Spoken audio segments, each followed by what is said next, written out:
My daughter told me she wanted to change her last name. Not to her father's. Not to mine. But to someone else's. Someone I thought she'd forgotten. Then I found the letters. And what I learned next made me question everything I thought I knew about the men in our lives. And the truth she'd been carrying alone. The question came out of nowhere. We were in the middle of a quiet Tuesday afternoon. The kind where the house smelled like cinnamon tea, and my biggest worry was whether the laundry would dry before the rain started. Lily was sitting at the kitchen island, her laptop open, half a granola bar forgotten beside it. I was folding towels in the living room, absently listening to the rhythmic hum of the dryer. Then she looked up and said it just like that. "Mom, I want to change my last name." I turned, a towel still in my hands. "What? My last name," she repeated. "I want to change it." 1,000 thoughts flashed through my mind. She was 17. Almost 18. Almost legally an adult. She had a right to want change, I supposed. Kids her age often did things to redefine themselves. Dye their hair. Get piercings. Claim independence in big, clumsy ways. But this felt different. I crossed the room slowly. "To what?" She hesitated. "I don't want to say yet. I just wanted you to know I've been thinking about it." I felt the old tingle of maternal dread. The kind that starts low in your stomach and rises with every heartbeat. "Does this have anything to do with your father?" He shrugged. "Not really. Lily." Her eyes met mine, dark and calm, too calm. "No. It's not his name I want." That made me pause. "Then whose?" She didn't answer. That night I sat in bed staring at the ceiling while the wind whispered outside. I tried not to spiral, but the thoughts came anyway. Her biological father, Nate, had been out of the picture since she was 4 months old. Disappeared without a word, just a cryptic email that said, "I'm not ready to be this kind of person." I never spoke ill of him in front of Lily. Not even when I wanted to. I let her draw her own conclusions, told her what I could when she asked. Which wasn't much. The truth was, I didn't know what had happened to him. He simply ceased to exist in our world. After Nate there had been Derek. God, Derek. That was a different story entirely. He came into our lives like light through a dirty window. Unexpected, clear, a little too bright. He and I had something real for a while. 3 years off and on, but mostly on. He was there for Lily during some of the hardest phases of her childhood. Middle school, braces, that one terrifying flu that landed her in the ER. And then he left. He didn't ghost us exactly. But it was close. He said it wasn't working. That he loved us, but he wasn't the right man for this life. It was too much. He needed to focus on himself. I never forgave him for that. Neither, I thought, did Lily. The next morning she didn't bring it up. Acted like the conversation never happened. But I noticed things. She spent more time in her room. Her texts were more frequent, but her smiles fewer. She looked like someone who was carrying something heavy. A week passed. Then another. Then, on the 3rd Friday of the month, I walked into her room to collect laundry and found a sealed envelope on her desk addressed to the State Department of Vital Records. My heart dropped. I knew what it was. I waited until she came home from school. She walked in, tossed her bag down, and reached for the fridge like any normal teenager. "I saw the envelope," I said. She froze. "Okay. Whose name?" Still facing the fridge, she whispered, "Derek's." I sat down. The silence stretched like taut wire between us. "Lily, he left." "He didn't leave me." That stung more than I expected. "You haven't spoken to him in years." She turned. "You haven't." I blinked. "What does that mean?" Her expression flickered. "Nothing. Just, I've made up my mind. You're still a minor. I'll be 18 in 5 weeks." I didn't know what to say, so I said the only thing I could. "I want to understand." She didn't reply. Just walked upstairs, every step measured, like she was climbing away from the version of herself I knew. That night I sat with the past like it was an unwanted guest in my living room. I pulled out old photos. Lily as a baby, me at 26, Nate holding her once in the hospital, looking confused but trying. And Derek. There he was too. Holding Lily in the park. Cheering at her 6th grade play. Building a science fair volcano with her in our old kitchen. He'd been there. Until he wasn't. I opened my laptop. Typed his name into Facebook. Nothing. No updates since 2017. I tried LinkedIn. Twitter. Even Reddit. And then on a hunch I opened Lily's Instagram. Hidden in her close friend's story archive, there it was. A blurry photo from 6 months ago. Lily in a hoodie. A coffee shop in the background. Across from her, a man back-turned but unmistakable. Derek. Caption, "Some bonds don't break." I closed the app. My hands were shaking. She'd been seeing him. She'd kept it from me. And now she wanted to take his name. I didn't sleep that night. It wasn't rage. It wasn't betrayal, not exactly. It was something harder to name. A hollow thudding in my chest that refused to quiet down, like my body knew something before I let my mind admit it. Lily had seen Derek. And not just once. The caption said, "Some bonds don't break." That didn't sound like a one-time coffee catch-up. That sounded like a relationship. An ongoing one. A secret one. I stared at my ceiling, the fan spinning shadows overhead, and wondered how long she'd been hiding it. How long he'd been back. Why he never reached out to me. The next morning I didn't bring it up. Neither did she. I made pancakes. She pretended to scroll her phone. We danced around each other like actors in a play we hadn't rehearsed. Around 10:30 she left for study group. I waited 5 minutes, then opened her laptop. I'm not proud of it. But I'm a mother. I didn't need the password, she never changed it from the default. I checked browser history, open tabs, bookmarks. There it was, a folder marked Grad Prep. Inside, a subfolder titled Documents. Inside that, scanned copies of forms. Name change petitions. A draft of a statement explaining why she wanted the change. Attachments from Derek's old email address. I opened one. Subject, "For the notary, you got this, kiddo." PDF attached. Derek's signature. A notarized form. My stomach dropped. I spent the rest of the day trying to calm my thoughts, but they wouldn't settle. They chased each other around my skull like angry bees. That evening Lily came home smiling faintly, earbuds in. She dropped her bag, headed for the stairs. "We need to talk." She stopped mid-step. I held her gaze. "You saw him." She pulled out her earbuds. "Yes." "For how long?" "Almost a year." That hit harder than I expected. "A year," I echoed. "He reached out to me," she said. "Through email. It was after I posted that photo from the county fair. Remember? You were mad I went with Sophie instead of coming to Aunt Claire's barbecue." I remembered. I tagged the location. He saw it. He emailed me. Said he missed me. That he didn't want to mess anything up, but he was sorry for disappearing. "And you didn't think to tell me?" She looked down. "Would you have let me see him?" "No," I said without hesitation. "Exactly." Over the next hour the story spilled out like water from a cracked jar. They'd started small, emails, a Zoom call. Then a meet-up in the city. Then once a month. Then twice. He never pushed. He apologized. He listened. He remembered things I'd forgotten. He said he wasn't proud of how he left, Lily said. But that he thought it was the right thing. That you told him it would be easier for both of us if he stayed away. I blinked. What? That's what he said. That you told him I'd be better off without the confusion. That is not true. Lily looked at me like she wanted to believe me. But she didn't say she did. I couldn't sleep again that night. So I did what I should have done a year ago. I found his number. I still had it saved under D.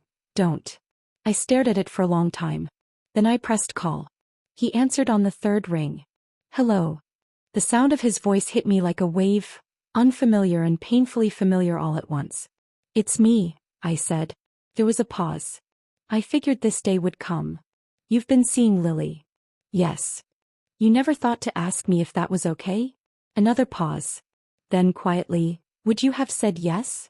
"No." "Then there's your answer." I closed my eyes. You don't get to just step in after years and rewrite the rules. I didn't rewrite anything. I just stopped pretending she wasn't my family too. That caught me off guard. "You're not her father." "I know. But I was there, wasn't I? When Nate wasn't. When she broke her arm, when she got glasses, when she made the swim team. I was there. Until you weren't." Silence. "I made a mistake," he said finally. "And maybe you hate me forever for that. But Lily doesn't. She never stopped needing someone. And I never stopped caring." I didn't hang up. I didn't scream. I just sat there in the dark holding the phone like it was burning my hand. The next few weeks were weird. Not explosive. Just charged. Lily and I barely talked. She moved through the house like a guest in a hotel. Polite. Distant. Careful. Then came the night I found the envelope on my pillow. It was a draft of her name change petition. A final version ready to be notarized. Attached was a sticky note that said, "I hope you'll come with me when I file it. But if you can't, I understand." My hands shook as I folded the paper back up. It wasn't the name that hurt. It was the choice. It was that she'd chosen him. But the next morning I noticed something odd. Her laptop was left open. And in the corner a folder I hadn't seen before. Letters. There were dozens of them. From Derek. Dated. Labeled. Thick. Like she'd printed them out and archived them. But one of them wasn't from Derek. It was from someone else. And it was dated 3 years ago. The sender, Nate.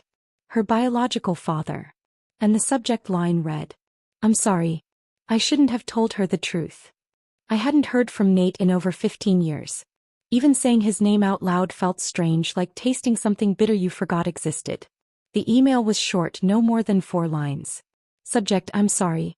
I shouldn't have told her the truth. I thought she had a right to know. I won't contact her again. Please don't tell her I reached out." The timestamp: 3:14 a.m. on a Tuesday. 3 years ago. Around the time Lily started asking questions about her birth. About him. I remembered brushing them off, sticking to the usual vague, sanitized answers. He wasn't ready. He loved you, but he wasn't capable. She had nodded, accepted it. Or so I thought. But now I wondered, what truth had he told her? That night I didn't confront Lily. Instead, I called the only person who might still know how to reach Nate. Claire. My older sister. Practical. No nonsense. She'd been there when I gave birth, helped pay for diapers when things were tight, and had once threatened to accidentally flatten Nate's tires with her minivan. She picked up on the second ring. "I need to ask you something," I said. "And I need you to be honest." Her voice shifted. "Okay. Do you know where Nate is?" There was a pause. A long one. "I haven't spoken to him in years," she said. "But I got an email from him a few years back. Out of nowhere." What did it say? That he was in Colorado. Working construction. Said he saw Lily's name on a school awards post online. He said she looked like me. "You didn't tell me?" "I didn't want to stir things up. You were doing fine." She seemed fine. "Except she wasn't," I muttered. Claire hesitated. "Is this about the name change?" I blinked. "How do you know about that?" "She called me. Said she wanted my blessing." My throat tightened. "She's been calling you?" "Once a month. Since last fall. She says you shut down every time she brings him up." My legs gave way and I sank into the kitchen chair. "Why didn't you tell me?" "Because she asked me not to." The next morning I watched Lily eat cereal at the counter, her headphones around her neck, the blue ends of her hair catching the morning light. She looked like a stranger who had taken up residence in my child's body. I reached for the milk, trying to sound casual. "Did you ever hear from Nate?" She didn't flinch. "Once." "When?" "A few years ago." "What did he say?" She looked down. "That he was sorry. That he was young. That you hated him." "I didn't hate him." He shrugged. "He said he tried to contact you, but you blocked him." "That was true." She kept her eyes on the bowl. "He told me you made him leave." "That's not what happened." "Then what did?" I opened my mouth, but the words dried up. Because the truth was, I didn't know anymore. I remembered Nate standing in our tiny apartment holding our screaming newborn, looking so overwhelmed he nearly dropped her. I remembered the sleepless nights. The fights. The final time I screamed, "Just go," and he did. Did I push him? Did I give him the excuse he needed? Did it matter? Later that day I pulled out the old storage bin from the closet. The one with Lily's baby things. Tiny onesies, hospital bands, a single booty I never found the match for. And a bundle of old letters. From Derek. I opened the top one. It was dated the day after he left us. "I don't expect you to forgive me. I don't even expect you to read this. But I need you to know that this wasn't about not loving you. I just didn't know how to keep being a father figure without feeling like an imposter." I froze. Imposter. That night Lily came home late. I waited in the living room, the letters in my lap. When she walked in, I didn't yell. I didn't cry. I just said, "We need to talk." She dropped her bag. "Is this about the petition?" "No. This is about Derek. And Nate. And what you've been carrying alone." She stood stiffly. "I don't want to fight." "I don't either." I handed her the letters. "You should read these." She sat. "Foley. Open the first one." Silence stretched between us. Finally she looked up. "He thought he wasn't enough." I nodded. "Why didn't you tell me?" "Because I didn't want you to know how many people left." Her voice cracked. "They didn't leave me." "I know." She took a breath. "There's something I didn't tell you either." I waited. "I didn't ask to take Derek's name because I wanted to forget you. I asked because he never did." "Did what?" She pulled a letter from her bag. A worn one, edges soft. He handed it to me. "I never stopped writing. Not to you. To her. You don't have to give them to her. But if you ever feel ready, they're yours. D." Inside were 10 letters. One for every year since he'd left. I stayed up reading all of them. They were full of memories. Apologies. Encouragement. Notes about her favorite shows, her Halloween costumes, the science fair where she won second place. He hadn't forgotten a thing. He just disappeared behind a curtain of guilt. The next day I found Lily in her room sitting cross-legged on the bed. "I want to support you," I said. "I'm still your mother. But if you want to carry his name because of the person he was to you, I won't stand in your way." She didn't speak. Just reached out and took my hand. We sat there, 2 women with the same eyes, trying to make peace with the men who had shaped them.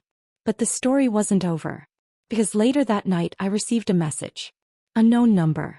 1 sentence. "You should ask Derek who really wrote those letters." I stared at the text message for a long time, the blue glow of my phone the only light in the room. "You should ask Derek who really wrote those letters." My first instinct was denial. Who else could have written them? The details were so intimate, so specific. His handwriting. His voice in every line. But once a seed of doubt is planted, it doesn't die quietly. It burrows. I didn't sleep. I kept replaying the timeline in my head. Derek's disappearance, the letters, Lily's quiet reverence for him. And now this. The next morning I waited until Lily left for school. Then I pulled out the letters again. At first they looked the same. The familiar D in his signature. The way he curved his sevens. The inside jokes he couldn't have known unless he'd been watching. But then something clicked. One of the letters, dated 3 years after he left, referenced an event he couldn't have known about, Lily's broken wrist. It had happened while hiking with Claire and we hadn't told anyone. No social media posts. No emails. No hospital records under his name. How could he have known? I pulled out my phone. Called Claire. "Did you tell Derek about Lily's injury?" I asked. Silence. Then, "You need to come over." Claire lived 20 minutes away in a cozy Craftsman she shared with her partner and 3 golden retrievers. Her house smelled like coffee and pine cleaner. I barely said hello before she ushered me into the sunroom and shut the door. "I didn't want to be the one to tell you," she began. "But maybe I should have." "Tell me what?" "About the letters. About how they started." My pulse quickened. "Claire, what do you mean?" She exhaled. "Derek didn't write the first ones." I blinked. "What?" "They came from someone else. Someone Lily met online. At first it was innocent. She'd post about how she missed Derek, how she wished he'd write. And one day she got a message from an anonymous account that claimed to be him. I felt sick. A stranger. At first, yes. But not for long. Claire opened a folder on her phone, handed it to me. Screenshots. Conversations. An Instagram handle I didn't recognize. Photos. Letters. The same words I'd read, word for word, typed in message bubbles from someone who never once signed their name. "She showed them to me," Claire said. I was worried. I told her to stop replying. But she said it helped. That it felt like he was back. She believed it. She wanted to. When Lily came home that evening, I was waiting in the kitchen. The letters sat in a pile between us. "Tell me the truth," I said gently. "Did Derek write these?" Her eyes flicked to the stack. Then to me. "No," she whispered. "Not at first." My stomach dropped. "Who did?" "I don't know. It started with a message on an old fan account I made when I was 12. Someone said they were Derek. They wrote like him. They remembered things only he would know. Did you ever ask him directly? I was scared too. I thought if I brought it up and it wasn't him, the letters would stop. But if I didn't ask, I could keep pretending. I felt a dull ache spread through my chest. And the ones later? I think some were from him. The coffee shop meetings. That really was him. I picked up the top letter. And this one? Lily hesitated. That one, no. That was one of the early ones. I reached out to Derek the next day. We met at a neutral cafe in town where nobody knew us. He looked older. Tired. But there was a steadiness to him I hadn't seen before. She told you, he asked. Not everything. He nodded slowly. I found out about the letters 2 years ago. He finally asked me face to face if I wrote them. I told her the truth. And she forgave you? She didn't need to. She knew they weren't mine. Not all of them. But she still wanted me around. And the writer? He looked down. We never found out. The account disappeared. Whoever it was, they stopped when I came back. I stared at my coffee. Someone impersonated you. Manipulated her grief. Yes. Do you think they knew her? Us. He looked at me carefully.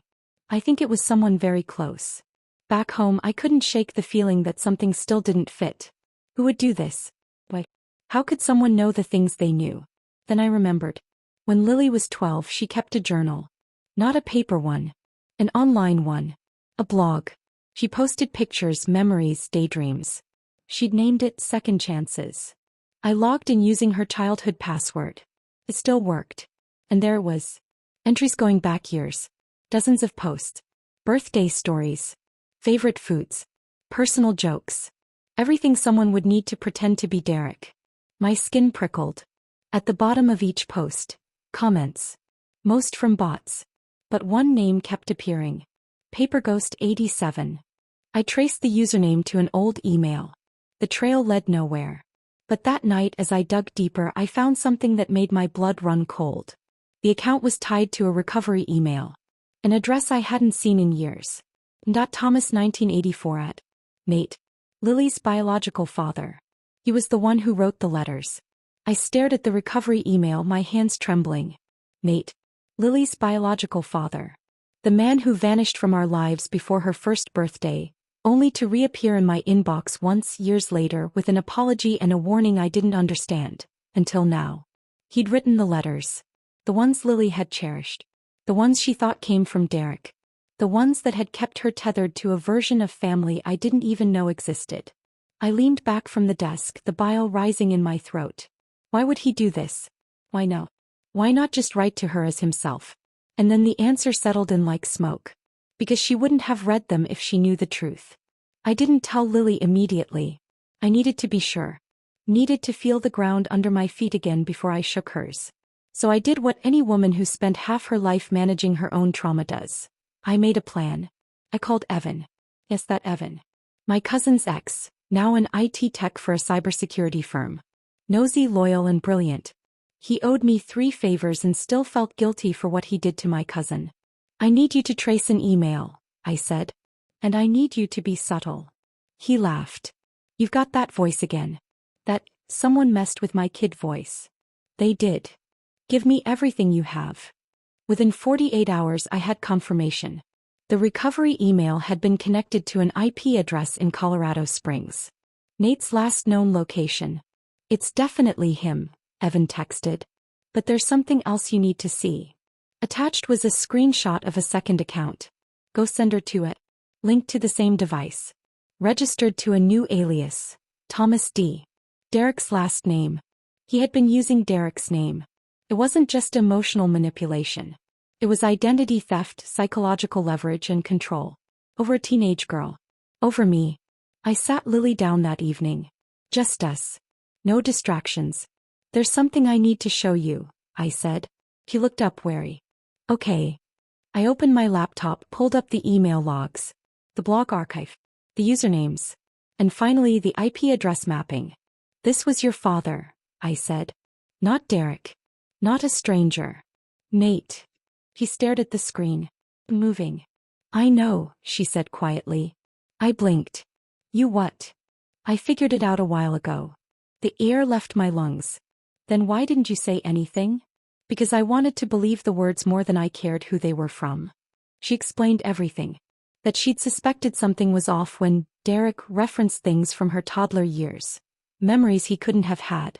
That she recognized Nate's phrasing from the one real message he'd sent. That she'd tested the email account once, sending a question only he would know the answer to. And he'd answered it. But she hadn't confronted him. Not then. I was angry, she said. But also, it helped. The letters. Even if it was fake. It helped me feel seen. I didn't know what to say. I'd come prepared for outrage, for heartbreak. Not for this eerie calm. He was building a version of himself he thought I could love, she said. He wasn't wrong. But I knew it wasn't real. And Derek? I asked. He never knew. I never told him about the letters. But when I met him again in person, that felt real. Tears gathered in her eyes. You were always here, Mom. You were the constant. But he was the question. And I needed the answer. The next day she emailed Nate. Short. Direct. I know it was you. I forgive you. But I don't want to hear from you again. She blocked his account. Then she printed the letters, put them in a shoebox and stored them in the back of her closet. Not to forget. But to remember that sometimes, even lies can hold a strange kind of comfort. I thought that was the end. But then Lily handed me a new envelope. Freshly sealed. Stamped. Addressed to the county courthouse. Inside was a new petition. To change her name. Only this time it wasn't to Thomas. Not to Derek. Not even to me. She created something new. A name of her own. I realized, she said, that I don't have to choose between broken men. I can just choose me. I cried in the kitchen, holding her hand, finally understanding the quiet strength she'd built beneath all the searching. She didn't need a father's name. She needed her own. But just before I closed my laptop that night, one more email came through. A new address. One line. I'm not done trying. She's still my daughter. It wasn't signed. But I knew exactly who it was. I didn't tell Lily about the email right away. It sat there, unopened, unread beyond the single sentence that burned into my mind like an ember. I'm not done trying. She's still my daughter. I knew it was Nate. There was no question in my gut. But more than fear, more than anger, I felt something else. Exhaustion. Not mine. Lily's. A weariness I hadn't seen until she'd finally set the letters down and chosen her own name. And now he wanted to drag her back into the storm. I wouldn't let him. Lily was humming in the kitchen when I came down the next morning. She had flour on her shirt and music playing low from her phone. There was peace in her movements, a quiet rhythm that had returned only recently. I watched her stir pancake batter like it was the most important thing in the world. I couldn't ruin that. Not yet. So I waited. Later that afternoon I drove to the edge of town and parked in the lot behind the library. I opened my email again and did something I hadn't done in years. I replied. So, she is not yours to haunt. You've had your chance and you buried it under lies. This ends here. I didn't expect a response. I got one within the hour. Then maybe she should hear what you kept from her too. That night I told Lily everything. About the fight that ended things with Nate. The day he left. The email he'd sent years later. My choice to delete it without telling her. My silence. My fear. She listened. Didn't speak. Didn't cry. Just listened. When I finally stopped, she stood and walked to the back closet. Pulled out the shoebox of letters. Opened the lid, stared at them a long time. Then without a word she took them outside. I followed her into the night. She lit a match. Dropped it into the box. The paper curled and darkened. Words melted into flame. She watched until the last edge turned to ash. Then she turned to me. He's not my voice. He never was. Weeks passed. No more messages. No strange accounts. His life. Lily started using her new name. Quietly, proudly. Like it fit. One day I found a notebook on the kitchen table. The cover was plain, black. Inside, her handwriting. Poems. Letters. Thoughts. But all signed the same way. Of a heart. Heart. A name she made up. Whole. Strong. Hers. We went to the courthouse together. I held her hand while the judge read the paperwork. She signed it with a steady grip. And when we walked out, she turned to me and said, I don't feel like I'm erasing anything. I'm just finally writing my part of the story. I smiled. Then write it well. She already was. As we drove home, Lily reached for the radio. Hey Mom, she said. Yeah. If he ever contacts you again, you don't have to protect me from it. I looked over. You sure? She nodded. I have my name now. He can't take that. No one can. And just like that I knew she was free. Not because she cut people out, but because she chose herself first.